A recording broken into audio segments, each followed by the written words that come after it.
Hi guys, मेरा नाम है अपराजिता और आपका evidyarthi.in में बहुत बहुत स्वागत है। उम्मीद है आप सब बिल्कुल अच्छे हो and you all are doing great. So guys, हम लोग कर रहे थे आपका चैप्टर नंबर 1 जो है आपकी ज्योग्राफी की बुक से रिसोर्स एंड डेवलपमेंट। ठीक है, सो गाइज ये वाला जो चैप्टर है ना, it's quite a lengthy chapter. बहुत सारे छोटे छोटे टॉपिक्स हैं but all topics are very important. So मैं आपको बोलूँगी यार, कोई भी टॉपिक स्किप मत करना। और आज का टॉपिक जो होने वाला है वो है लैंड रिसोर्सेज। ठीक है, ये बिल्कुल यार बिल्कुल ऐसी बात है कि यार जिसके पास लैंड है ना, उसको उसकी वैल्यू नहीं है, और जिसके पास लैंड नहीं है, देखिए वो कैसे तरसता है जमीन के लिए, सपाट धरती के लिए। तो देखा जाए दोस्तों, अगर हमारे को ये जो प्रकृति माँ ने जो ये बहुत बड़ा रिसोर्स दिया है विच इज लैंड, जिसको हम जमीन कहते हैं, जिसके ऊपर हम रोड बनाते हैं, हम खुद चलते हैं, ट्रांसपोर्ट चलाते हैं, अपनी फैक्ट्री बनाते हैं, अपार्टमेंट्स खड़े करते हैं, घर बनाते हैं, खेती करते हैं। तो ये सब चीजें मतलब आप ये कह सकते हो अट मोस्ट इम्पॉर्टेंट रिसोर्स में से आता है लैंड। ठीक है, ये बिल्कुल ऐसी बात है गाइस कि इसको बढ़ाया नहीं जा सकता है। ये जितना हमें मिला है ना, इसका बस अच्छी तरीके से उपयोग करा जाए और इसको वेरियस चीजों के लिए इस्तेमाल करें विद ग्रेट प्लानिंग, तो यार ये रिसोर्स भी बचा रहेगा, वरना एक वक्त पे ये भी खत्म हो जाएगा। ठीक है, सो हम लैंड पे जीते हैं, हम इस पे बहुत सारी अलग अलग इकोनॉमिक एक्टिविटीज करते हैं, हम इस पर अपने खेती करते हैं, क्रॉप्स उगाते हैं, ट्रांसपोर्ट चलाते हैं, स्कूल्स बनाते हैं, क्या क्या नहीं करते यार लैंड में। तो आप ऐसे एग्जाम्पल ऐसे ठाक लिखते चले जाओगे कि किस किस काम आता है। ठीक है, ये हाँ, इस टॉपिक में मुझे यार मन से बोलना था, बहुत ज्यादा मन था मेरा कि ये जो हमें पृथ्वी में हमने जो जन्म लिया है ना, वो यार सिर्फ और सिर्फ इंसान के लिए नहीं है। पृथ्वी पर ये जो कीड़े मकोड़े, जानवर, पक्षी अगर ये सब घूम रहे हैं ना, तो ये भी भगवान की दया से, भगवान ने ही इनको बनाया है। जैसे हमें बनाया है ना, वैसे उन्हें भी बनाया है। तो हमें कोई भी हक नहीं है उनको कुचलने का या उनको मारने का। तो गाइज ये बात जरूर याद रखना गाइज कि जो वेजिटेशन, ये जो लैंड हमें मिला है ना, this is for plants, animals and birds के लिए भी है ये चीज। लेकिन इंसान आजकल इन सब चीजों को पीछे छोड़ता चला जा रहा है। वो जीवित है नहीं है, जिंदा है, मार दो, उन्हें फर्क नहीं पड़ता है। इंसान बस अपनी ही ग्रीड को आगे बढ़ाया जा रहा है और चीजों को फालतू में एक्सप्लॉइट कर रहा है। ठीक है, ऐसे बहुत से लोग हैं गाइज जो अच्छा करते हैं, भगवान में विश्वास रखते हैं, प्रकृति माँ का नाश नहीं करते, उसे बढ़ाते हैं। जैसे बहुत से आप में से बहुत से दादा दादी, आपकी मम्मी पापा और आप लोग भी पेड़ का आरोपण करते होंगे। ठीक है, ऐसे महोत्सव, वन महोत्सव, इन सब में पार्टिसिपेट करते होंगे। लेकिन देखा जाए तो ये चीज धीरे धीरे करके खत्म, लुप्त होती चली जा रही है। हमें बस एक है कि यार हाथ में हमारे पैसा हो, आगे एक अच्छी जॉब हो, आगे जाके we get a mansion, luxurious cars, these kind of things are very good यार। लेकिन हम जिस प्रकृति में रह रहे हैं, सांस ले रहे हैं, उसको तो थोड़ा बहुत योगदान दो, या उसको एक तरीके से केयर करना, ये भी हमारी ही ड्यूटी बनती है। बट कुछ लोग ऐसे होते हैं गाइस जो प्लांट्स का आरोपण तो करते नहीं है, लेकिन उनको गिरा के, उनको काट के अपनी ग्रीड पूरी करना जानते हैं। इवन बहुत से लोग उस पेड़ को उगाते भी नहीं है, स्टिल वो कट करके उसको लेके चले जाके फर्नीचर बना डालते हैं। सो गाइस, ये लैंड है ना, ये सबके लिए है। It's for wild life, for vegetation, for plants, animals, ये सबके लिए मौजूद है, not just for only humans. तो ह्यूमन लाइफ के लिए है, बट बहुत ज्यादा ही इसका ओवर यूटिलाइजेशन करा जा रहा है। किसी लैंड को बहुत ज्यादा ही उपजाऊ बनाने के लिए, या उसको इतना ज्यादा उस पर केमिकल, पेस्टिसाइड्स, इतना सब कुछ चलाया जा रहा है कि वो लैंड खत्म हो जा रहा है। कहीं पे बहुत ज्यादा खुदाई करी जा रही है, कहीं पे बहुत ज्यादा माइनिंग करी जा रही है खनिज निकालने के लिए। बहुत ही ज्यादा उस लैंड को बंजर बना दिया जा रहा है, पानी नहीं दिया जा रहा है, वेजिटेशंस के उगने के लिए, जानवर के लिए जगह नहीं दी जा रही है। वहाँ हर जगह residential apartments and buildings and mall बना दिए जा रहे हैं। तो ये सब चीजें अगर हम करते रहेंगे तो यार ये प्रकृति नहीं लगेगी। इट्स जस्ट लाइक, हाँ, छत पे जाते हैं, बड़ी बड़ी बिल्डिंग्स, आलीशान अपार्टमेंट्स देख के अच्छा लगता है, लेकिन हरियाली ही नहीं रहेगी, जानवर ही चहकते हुए नहीं दिखेंगे। सोचिए एक सुबह आप उठे और आपको बर्ड्स की चिरपिंग की आवाज ही ना आए। ठीक है, थोड़े बहुत पेड़ पौधे या अन्य बीज या आपको घास फूस दिखे ही ना, तो सीरियसली मेरे को तो यार ये जमता नहीं है।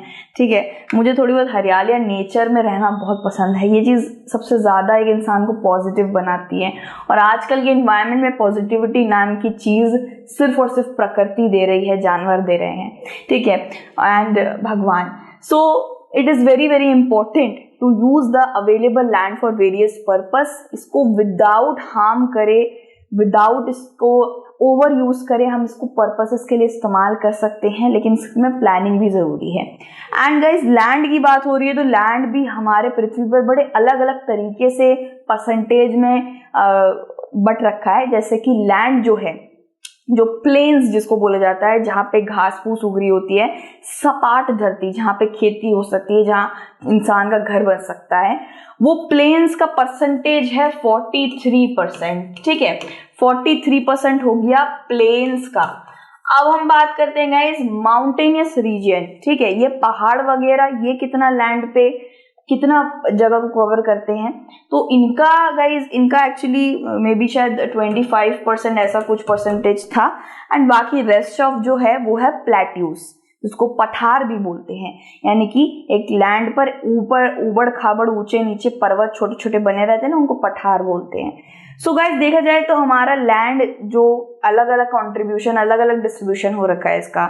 कुछ ऐसे हैं जो प्लेन्स हैं जहाँ एग्रीकल्चर हो सकता है, कुछ ऐसे माउंटेनियस रीजन है जहाँ कोई रह नहीं सकता है, यहाँ पे आप एग्रीकल्चर नहीं कर सकते हैं।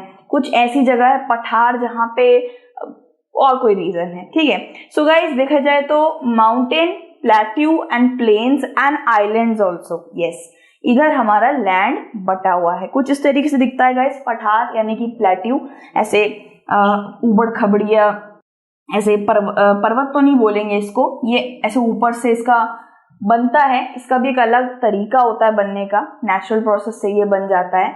एंड ये जो एरिया है इसको बोलते हैं प्लेन्स, जहाँ पे हम खेती करते हैं, अपना घर बना सकते हैं।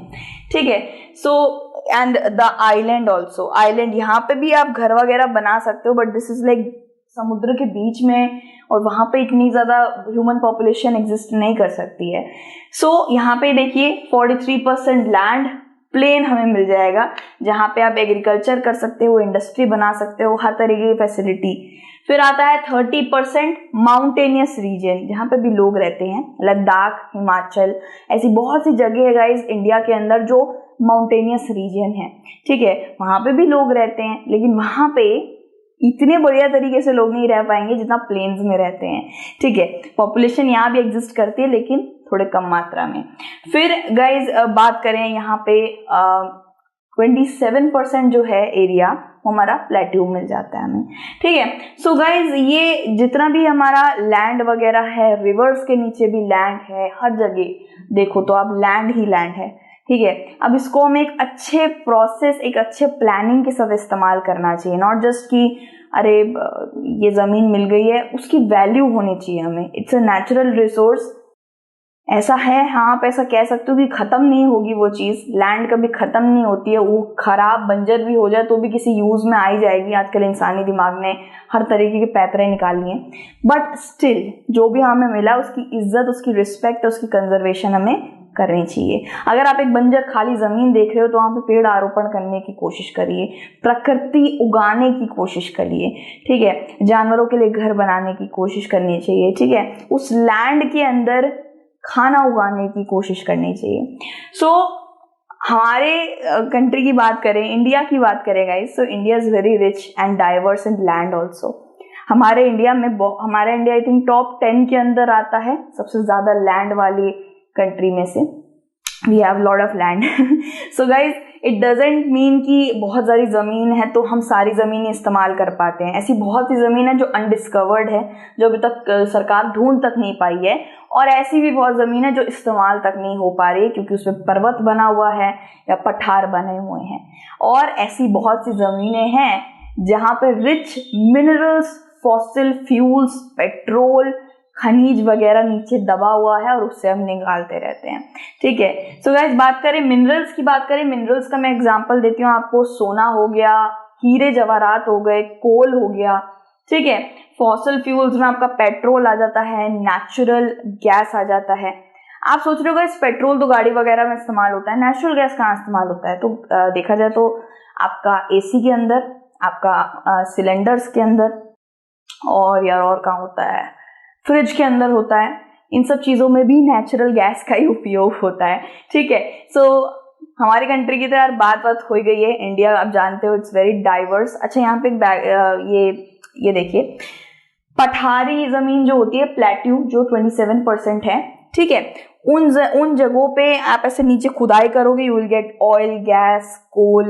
यहाँ देखिए इंडस्ट्री बन रखी है, electricity, cooking gas, petrol, diesel. देखिए ये सब चीजें ना खनिज पदार्थ में आ जाता है।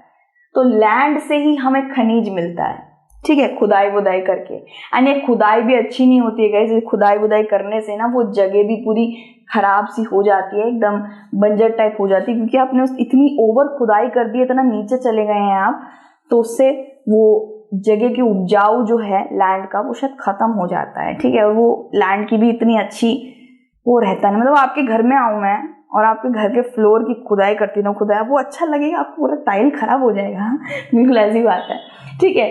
तो land resource very important, utmost resource है। क्या क्या चीजें नहीं बना रखी इंसान ने इसके ऊपर। और देखा जाए तो एग्रीकल्चर इसी पे बेस्ड है, हमारे घर इसी पे बने हैं, हमारी हर तरीके की चीज इस पे बनी हुई है, park, playground, etcetera etcetera. Land is a very utmost and very very precious resource. So इसके बाद आएगा गाइस लैंड यूटिलाइजेशन, यानी कि इसका इस्तेमाल किस तरीके से करा जा सकता है, इसको बचाया कैसे जा सकता है, एंड ऑल दोस थिंग्स।